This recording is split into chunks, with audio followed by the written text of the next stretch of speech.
Hello and welcome. Hi, welcome. Hi, I'm Mark Tyoxin. My name is Mark Tyoxin. My name is Mark Tyoxin. And this is the Atlanta FoodMakers podcast. What's your last name? Bellman. Okay, I wasn't sure in my head. Do you know what's so funny is I've never known how to pronounce your last name either. Tyoxin. Tyoxin. Yeah, it's super easy, right? And well, you know the things that you don't know. Like I actually text you off of a number that's not yours every fucking time I want to talk to you. It's not you, and you never reply. And I'm Have like, they what ever the hell? replied? Why Have does it they work ever now? replied? It's like a fake number or something. That's so I'm like, awesome. why doesn't Mark love me? All right. Hi, welcome. My name is Mark Tyoxin, and this is Atlanta FoodMakers. Today with me is Kayla Bellman of Finca to Filter. Hello. Thanks for hanging out. Hi. Thank you so much for having me. So in the grand scheme of things, if I were to be like, what is Finca to Filter? Tell me, what is Finca to Filter? Thank you so much for asking. Finca to Filter is an Atlanta-based coffee company. Our goal is to create feel-good spaces in which everyone can come as they are and really feel at home in the spaces that we create. And as a result of the ability to create these spaces, we want to ensure that the coffee world here in Atlanta and the Southeast continues to represent the folks who love and enjoy coffee. For far too long, as you might know, Mark, people of color, women, LGBTQIA folks have been long left out of the success that is leadership roles, that's the opportunity to grow within a company. And so our goal is to partner with the right people to ensure that we continue to create spaces for people like us to have success in the industry. How do you do that? How are you doing that? That's a great question. So behind our coffee bar, we are really intentional about asking people their pronouns, ensuring that folks have fulfilling day-to-day. So it's the customer experience that's focused on. So it's both. It's making sure that folks can enter the space and can let down that guard that a lot of people who navigate this world have to keep up.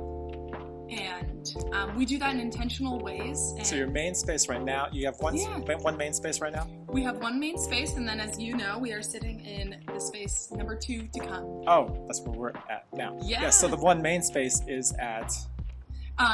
Our first coffee bar Yes. is located in Wild Heaven Brewery in the West End. So we're based out of the West End of Atlanta, it's Georgia. literally like inside the brewery area right there, like right when you walk in the corner. Exactly. I remember you started in like the beginning of the second year of the pandemic, like right in the middle of it, right? Because we had our kombucha in there for a bit, but and all of a sudden like they're starting a coffee bar right now, and it's not a standalone space, it's like inside another place. And Rick, I'll tell you, it was so, I was out of options, if you will. I had finished a master's degree at Emory University and was doing coffee research and hoped to continue to do that as a profession, and a lot of these INGOs ran out of funding, or they froze their funding amidst the uncertainty of the pandemic. So I was really kind of out of options, and through relationships was given the opportunity to serve coffee in Wild Heaven. It started as a exclusively drip program and built relationships with neighbors and started to lay roots. And now, as you've mentioned, we're about a year into our little experience. Has it only been a year? It's only been a year. Yeah, that's right, because it was like January, February of 2021. Right. Yep. And now we have, hundreds of repeat customers a week, meaningful relationships. We support 7 different specialty coffee roasters from across the Southeast that once again represent that historically left out, marginalized, underrepresented in the coffee sector. Okay, so your roasters. Okay. Yeah, so our roaster profile is the way that we're trying to create spaces to see that BIPOC, queer, women roasters can have the opportunity to succeed in the specialty coffee world. Are there any queer LGBT owned or operated at this point roasters? Yes, that's a great question. Yes, there are. And we've been proud to support them since day one. Awesome. And then you got them. What was your budget, sort of? Your startup budget for that first location, because you had So- no funding from anywhere except you. Man, we can all laugh about this kind of now. No. My startup budget was probably negative $500. That's great. You know, I've constantly, if you will, defied all logic and odds and returned every penny that I didn't need to spend on my life, returned it back into the business. And as a result, over time, we've made capital improvements. We've been able to say yes to opportunities, and probably most importantly, been able to say yes to kind of up-and-coming roasters, up-and-coming makers, and be able to be an influential account for them. So our goal is, as this second space opens, and hopefully we get the opportunity to make more spaces that feel fucking good, we'll take these partners, these roasters, these candle makers, these empanada makers along for the ride with us, and we'll all grow in tandem. Now, throughout the year, because you had the one space, but you also hustled at like different events. You're at how many? Just one or two farmers markets regularly right now? Yeah, regularly. We are at 3 farmers markets. Which ones? We're at Oakhurst. Once a month, we're at EAV, and Okay. we're also at Piedmont Park Green Market. Right. Yeah, so the goal is to really showcase the badassery that's happening in the specialty coffee space, including our own participation in it all across the city, and introduce these Black roasters, these queer roasters, these women roasters to the different cities. And so that's the reason that we, every Saturday morning, lug up our Subarus, stack it high with coffee, and drive them all across the city. Now, how many employees do you have right now working? We've got 7 team members. Yeah. 7 team members. And how are you finding them? Because I've met a couple of them, and I feel like they've been there since the start, a few of them, and excellent, amazing people that can talk, they can communicate. Uh-huh. And when I go into Finca to Filter and I sit there and I hear all the conversations, so I don't hear all the conversations, I hear conversations happening, and it's amazing, and they know, and it's kind of how you wish your coffee bar, coffee barista would be, but a lot of places are too busy, but you guys are busy, and you still get to know people, or you have I feel like a much larger number of regulars that do come, so you get even more of a chance to know everybody. I'm giddy hearing you say that, because my team is the best. I think that people are attracted to participating, joining the Finca team, because they have had positive experiences as a customer. But they really, we've lucked out. I cherish every one of them. They are superb. The amount of times that I get text messages from customers that are, I was having a really hard day, and your barista went out of their way to let my kiddo make their drink and showed them how to steam coffee. Or when I lost a loved one and your barista just said all of the right things, and these really touching moments. So I'm glad that you feel it and it feels different. My favorite thing is sometimes I will walk into the space and I'm like, there's a line of 20 people. What's everyone doing? Why are we is there a way to expedite this? And you know what's so funny from the guest experience, Mark? Folks are waiting in line, and it's not like, okay, I'll take a drip coffee and a bagel and I'll hop out of line. They waited their turn to talk to the barista, So I can see that. Well, and it is a very patient line, happily. General, and even if you get in there, it's like, well, what am I going to do? Make them hurry up? It's not. You get the You're going to wait in line, and then you're going to take that time that you so well deserve to connect with, Kenny or Lisa or Andrew or Senna. Right, and also that Yeah, and it seems like every person that comes in, like, you know, there are newbies or whatever, but like, especially during because I'm never there on the weekends. So during the midweek, you know, the regular work week, a lot of regulars, and yeah, so they come in, they know, and they know the program. Like they can talk to the person, and also not only that, I know you have like, you know, the 2 seats at the bar, you know, but people around there, it is actually more than other places, the type of atmosphere where you can talk to somebody in line.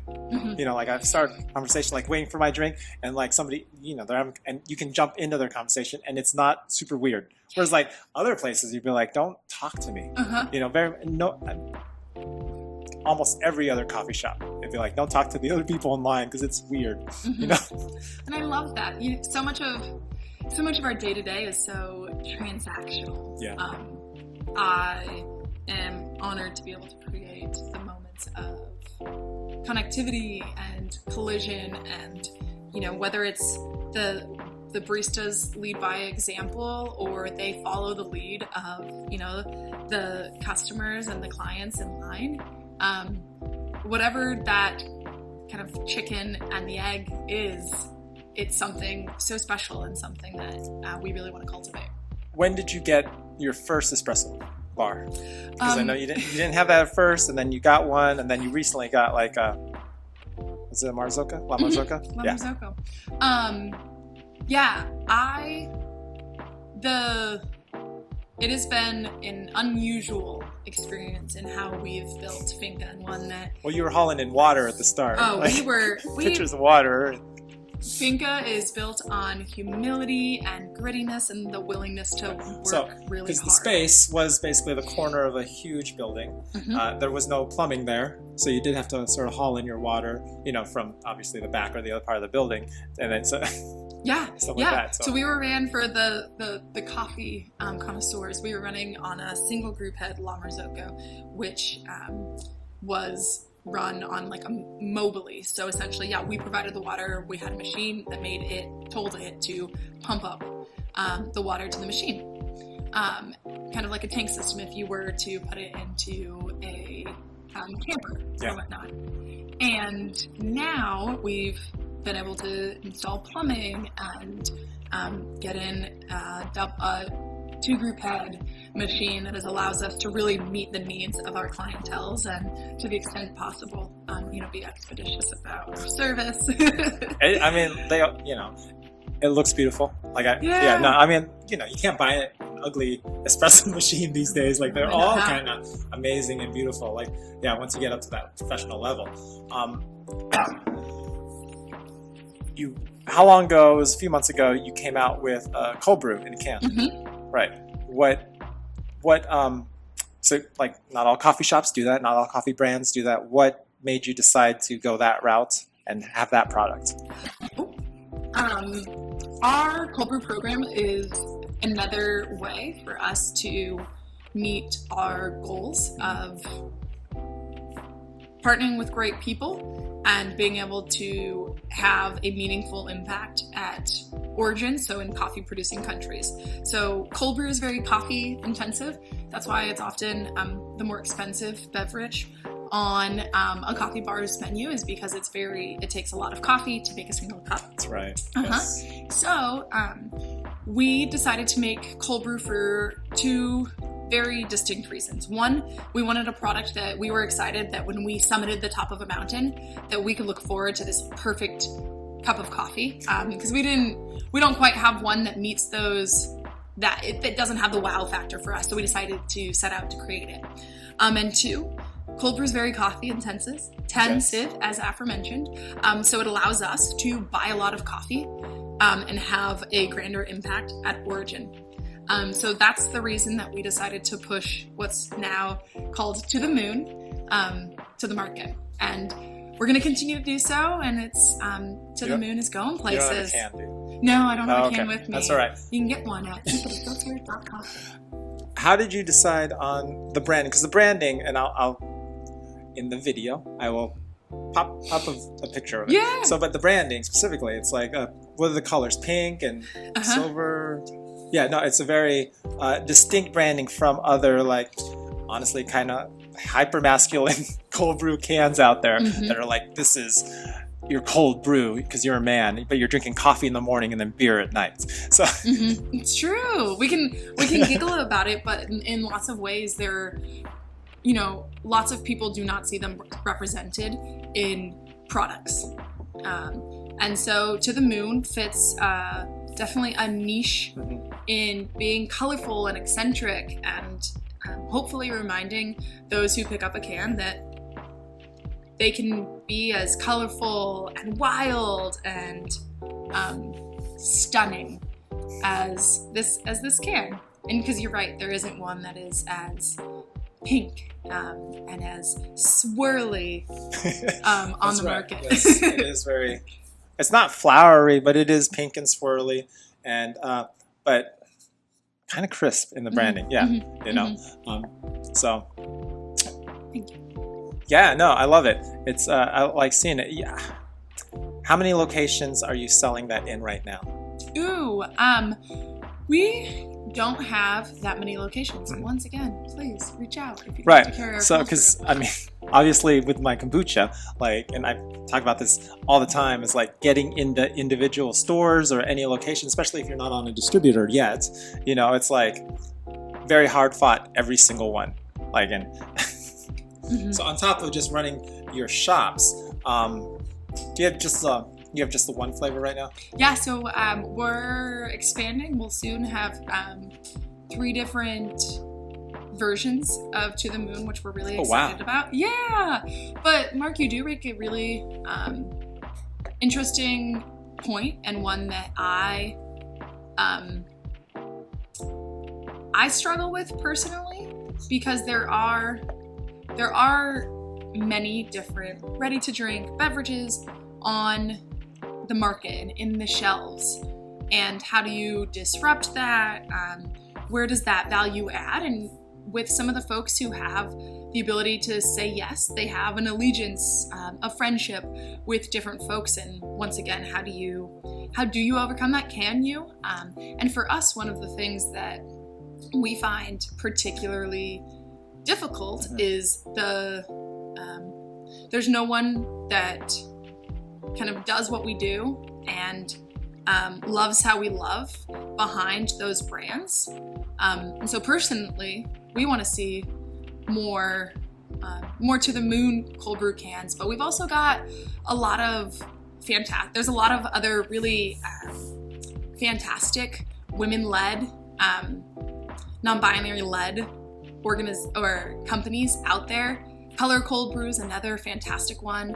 Her name is also Kayla, and she's on the Where are they out of? Where's she out of the West End. Oh, really? Yeah. Okay.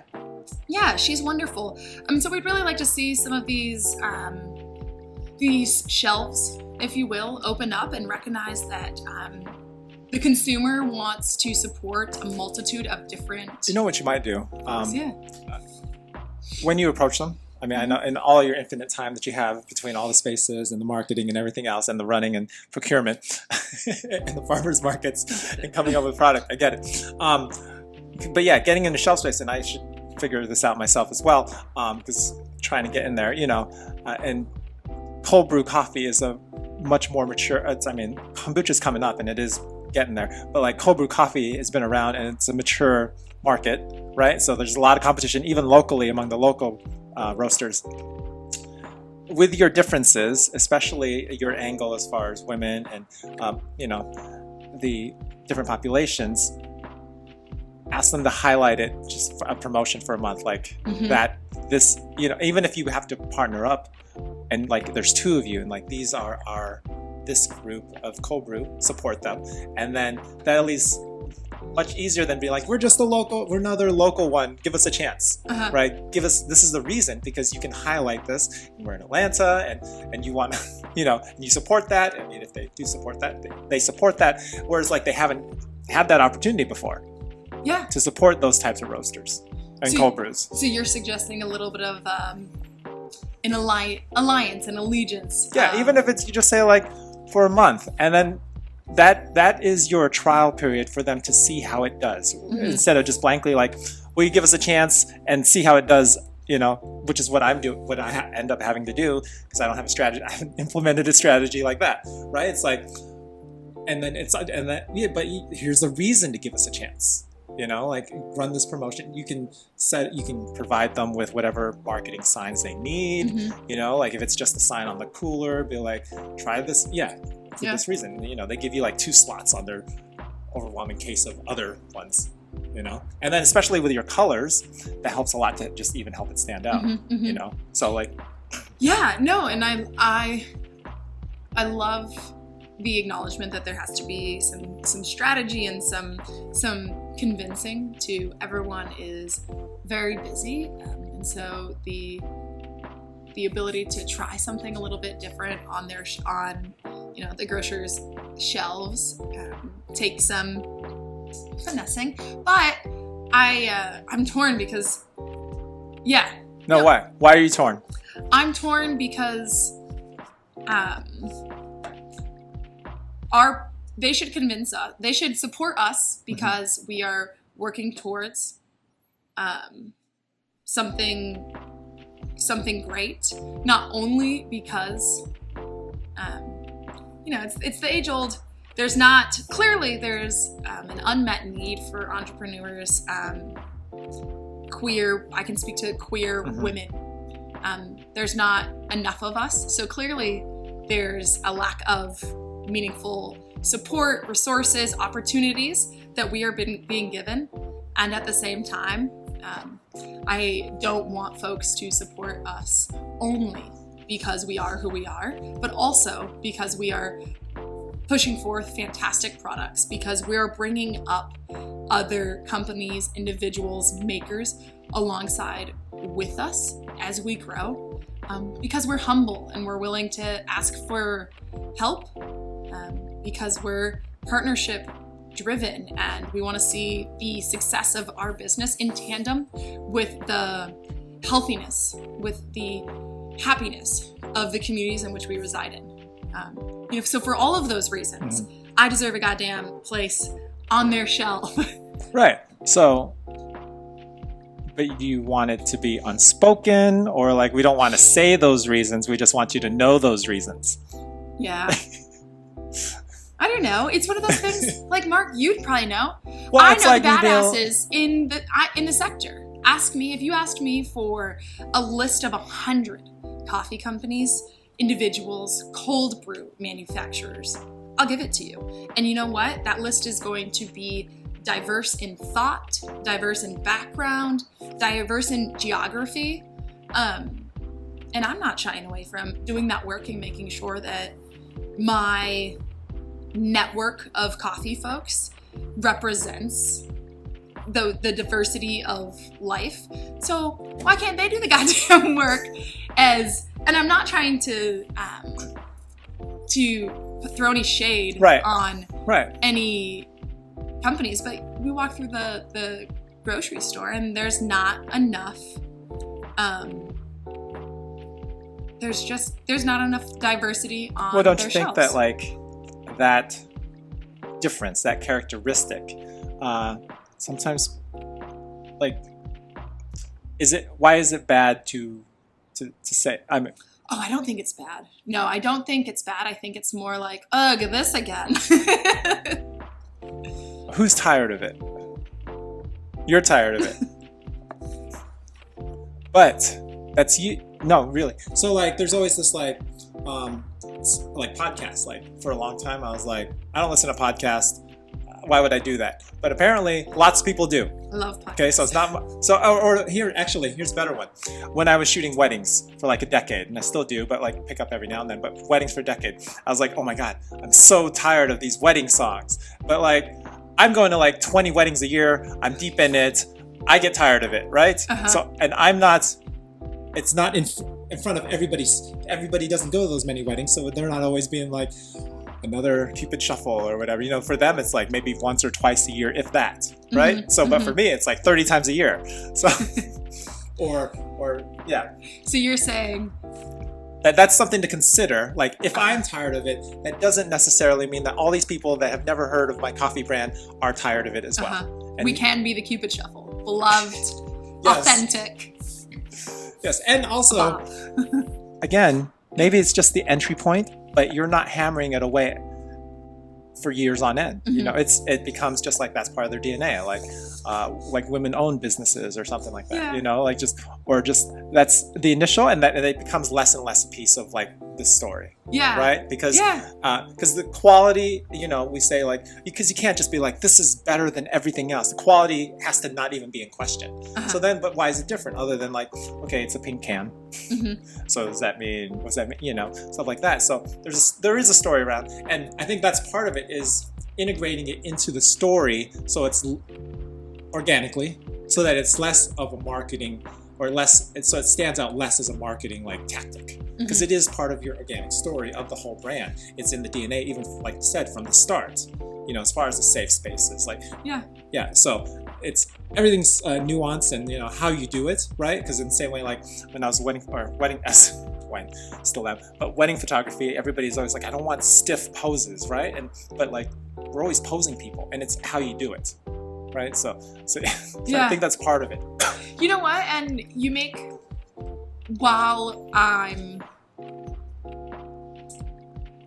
want folks to buy in to what we're doing, just from the start, because it feels so palpable and different. You're right. Finca wouldn't be, at least for the moment, what it is without myself, without the folks who day in and day out represent the brand and create those moments. And it's not something that I'm immensely proud to be who I am and to have overcome, you know, the society's preferences, if you will. And so, yeah, I think I'm gonna take your Cupid shuffle analogy. I'm gonna let it ruminate. It's always like it. And especially for me now, in many things, especially in the last like year or two, or even just doing this, it's like, all right, what am I like hard no on, and for some reason don't like, or whatever, and like, is it?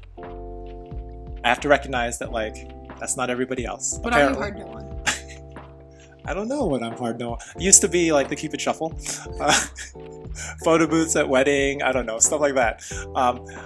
What am I hard? Oh. What about in Witchy? In Witchy, in the kombucha brand.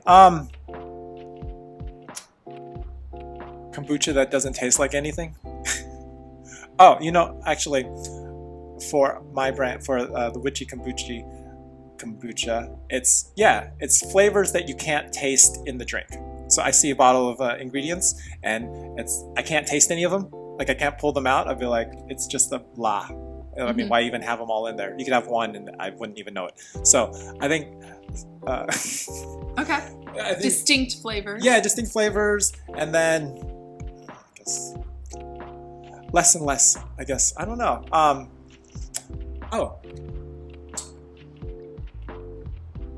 My whole social media strategy, as far as like what to post, or like worrying and thinking about what I'm posting, and that it has to, you know, and TikTok has helped with this a lot, and Instagram Reels, as far as, and even Instagram Stories, because everyone's like, I don't post it to Stories because it doesn't live on my grid, you know, like I don't want it to be permanent like my grid.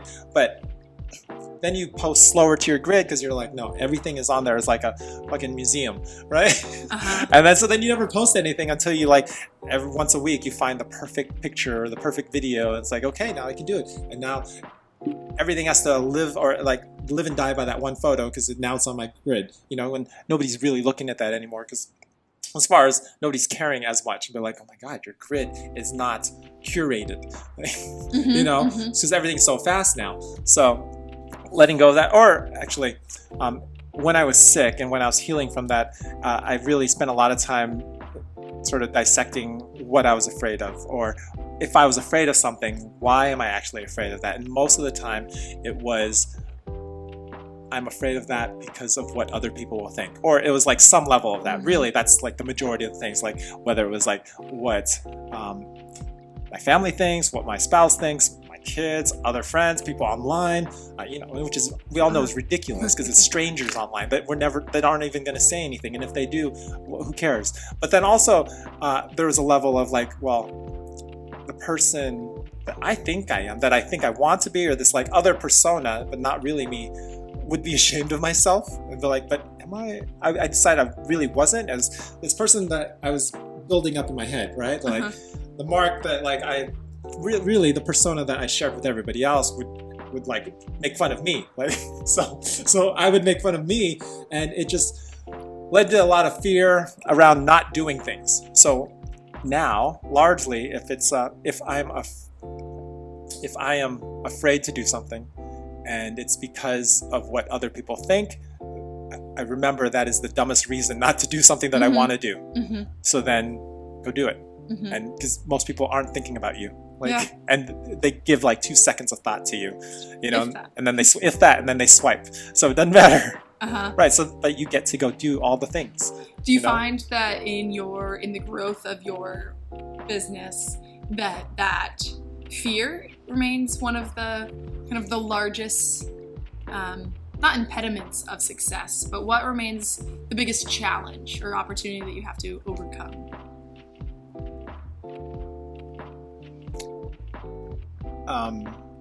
I guess.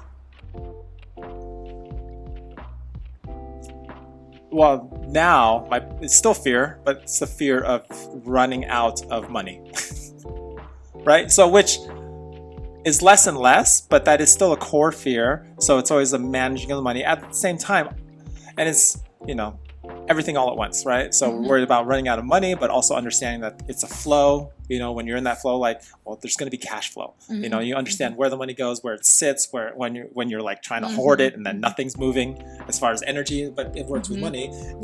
So risk. right, or even just remembering that, like, okay, you have, say you're looking at your bank account, and then you had to spend all this money on supplies that just sit there, but you're looking at the money in the bank account, you're like, we are down like $5,000, but you're not really, because your $5,000 is sitting in bottles that are in your storage shed. Like, that's where the money is. So you haven't lost it. You just have to make sure that it moves, So instead of thinking, and back to that flow is like, yes, it's flowing in and out, but sometimes it sits there for a second in a different form, which is bottles or juices or whatever, my ingredients. And then like, I just have to make sure that form of money like gets sold, right? So, but it's easy to forget that when I'm like looking at the book, the accounting, and it's just like cash spent on goods, cost of goods and stuff like that. And it's just like negative. or you look at your like net income, and it's negative because you bought everything that you need to for the next quarter or whatever. So I'm sure many of your listeners will relate to that fear. Yeah, well, the thing is, there are so many of us that are these 1, 2, 3, 4, 5 years into this food maker product startup that we're doing, different brands and everything, and that's why I'm talking to us. And also, it's hard to meet the other people making these food products, right? And especially because you start out, unless you're like all of a sudden in the industry, a lot of us aren't, right? We have day jobs doing other things, and then we make a food, and we're like, really, really like this, so I'm going to make more for my friends. And then in the same thing now, our culture is, you can't just have hobbies; they have to like turn into a side hustle. So I mean, which is, it's good, but then also like when I talk to somebody who just has a hobby, I'm like, are you keeping it a hobby, or like, because I know everybody wants to turn it into a side hustle and we're not allowed to, but like, yeah, so people who can keep their hobbies, that's super amazing. But Props to you. but definitely when you start making something that's good to eat, people start like, you should sell this. Then you start thinking like, can I sell this? Can I make it? Stuff like that. But you're largely alone. Like you don't know, unless you're already working in food, you don't know other food producers and stuff like that. So I had a lot of questions for other people, and it was, especially when I started, it was like, how do I get in stores? And then it's so hard. Is this real? Like, yeah. So, but yeah, I don't know what the original question was. But yeah, so I'm constantly afraid at different levels of running out of money, and then not doing my part to keep up with all the sales and the producing, and then also future planning. Now there's and it's not necessarily in the same place that's lack. You like operate from this fear of lack or something like that. It's not exactly that. I guess there's a piece of me not living up to all the things I need to do. I get that resonates. Especially because you have plans, and then my co-workers, teammates are my family, so that's different, totally different dynamic. I mean, some of the same, but like different from like employees who are also living off of the pay. So yeah, and so that's a whole other pressure that I don't necessarily have to deal with right now. And yeah, but you had employees kind of from the start, or friends that, yeah. Yeah, well, when a coffee bar is open for 7 days a week, Right, it quickly becomes a toll, and one that I knew that if Finca was going to be successful, then I couldn't give Right. all of me to it. Well, you've also done a great job of taking time off. Thank you. Yeah, well, I mean, I see your Instagram, and you're like, she's in Montana or something. And Yeah. Well, we've really tried to strike a balance by leading by example. Mhm. I think when I first started Finca, and I'd be curious to see if this resonates with anyone, but I practiced martyr leadership. And I made up that word, and I define it by this desire to lead so by example, that I'm going to hustle harder than anyone else, Right. that I'm going to work harder, that I'm going to I wouldn't ask you to do anything that I wouldn't do Mhm. all the time. all of the time. And it took a lot of people that I respect to be like, hey, Kayla, aren't you paying someone to do this? Wouldn't this be a great opportunity for someone to learn? And the answer always was, well, yeah. And so quickly or slowly, I was able to remove myself and my ego from the workplace, and as a result, I've got badass leaders on board who are growing every day. I've got a team of baristas who takes ownership of every shift, who is constantly teaching me things, who is making us better, and that doesn't happen when you're trying to be a martyr leader. And so one thing that is important for me to do is to remove myself more holistically on occasion and fly to Montana or Park City. Right. And I think that that's also for someone who I'm a very action-oriented person. And so when I have a little bit more distance, it allows me to move slower and be forced to move slower and to think deeply about decisions, opposed to something being so tangible that I can act on it. So one of the things that when I was in Montana this last time around, we made the decision to extend our operating hours. So we were open every day, during the week 7 to 1, and on the weekend 7 to 3. And I had, as our second space opens up, I had hired a couple badasses on who really wanted more hours. And I was like, if we just extend hours, can that give them the hours that they need to put a roof over their head, to grow, Right. to thrive? And the answer was yes, and it's been fantastic for business. And Mark, if I was too in the thick of it and too martyry, Right. then I wouldn't have been able to make that higher level decision that is paying off tenfold. So it's awesome. So you added 2 hours. Mhm. So 10 hours a week. You just added 10 We more added hours a 10 week. hours a week, and it gave our customer base the opportunity to not feel like they were going to come in when we were closing. Right. And the opportunity to sleep in, and it's apparently what a lot of our the neighbors around us wanted and didn't that's tell amazing. us. No one's gonna. Yeah, right. Most people You don't didn't walk hand into out a business survey? like, let me tell you how to do your business. Yeah, we do surveys with Oh, okay. the community. Oh.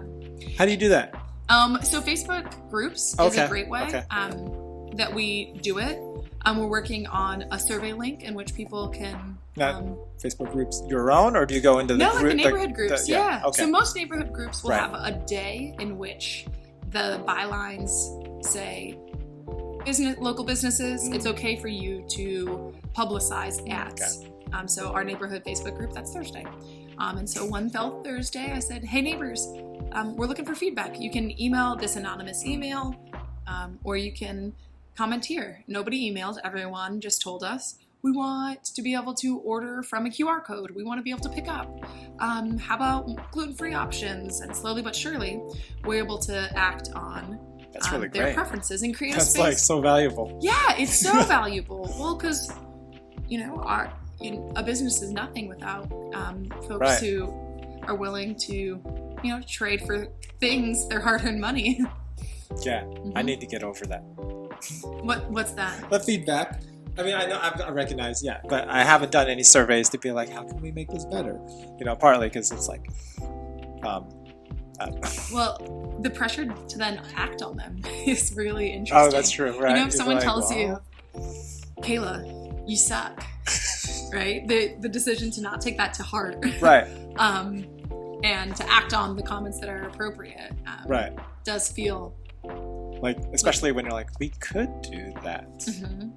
That yeah. Yeah, well, and the temptation, Mark, one thing that I was thinking about earlier is the biggest piece of advice I was ever given, Mhm. or one of the most, I guess, all advice is great, but the advice that you really need to hear Right. at the time was stay disciplined. So the pressure to become something for everyone and to Yes. meet all of the neighbors' needs might be too fluid of a business plan, or might veer away from what your actual core objectives are. Or to speak from the business standpoints, you know, like might not be the right allocation of your cogs, and being able to stay disciplined to what your core is and your offerings, especially as you grow, is something that we really have to hold on to. And it also goes back to that, you know, the pressure as a proudly queer identifying, owned and operated business, the pressure to subdue that part of us to make ourselves more palatable for the masses. You know, we do get told that, you know. Oh, maybe really? Could you be a different kind of gay? Could you be a little less gay? It's like, well, not really. I really love your coffee, but it's a little too gay for me. Yeah, Can does you- this make me gay? Can you make it less gay, please? It might. So going back to that, well, stay disciplined. What is our core mission? Right. To ensure that coffee can be a home for those who want it to be a home for them, and to create that opportunity, and being authentic and honest about who we are and what we represent falls very much in line with that being disciplined. Now, we're going to finish this up, but one more thing I want to ask you. Have you had to ever slow down The growth or the opportunities and be like, yes, that could be a much quicker path, that could be more, but for whatever reason. So for me, like, obviously I'm not going for Whole Foods or Kroger yet because I can't produce that much, right? So there's always this measure of like, how many locations are we going to hit, that are we trying to sell to? And if they actually all said yes, could I deliver like in a reasonable amount of time, or am I just like screwing myself, being like, you know, with a lead time of like a month or something, and I don't want to do that. If they order, I want it like within the week, you know, to be able to deliver, because I'm at that level, right? So has there ever been a point where, something like that, where you're like, I gotta have my growth measured out versus like exploding on the scene? Because we all like, yes, we'd like to be the biggest thing in town all of a sudden, you know, but also we know that, I mean, if we're smart, we know that could like cause everything to come to a halt. Yeah. Absolutely. Totally. 110%. We are small but mighty and momentous, and nobody believes in what we're doing more than me. So the pressure not the pressure, but the conviction Right. to build something that can be a badass employer and provide fantastic benefits, and create a pathway for folks to stay in the coffee industry, is one that I know I can do, and one that I'm excited to endeavor on. So absolutely, the pressure to grow is one that I feel, I want, I crave, but the means to execute on it aren't always there. So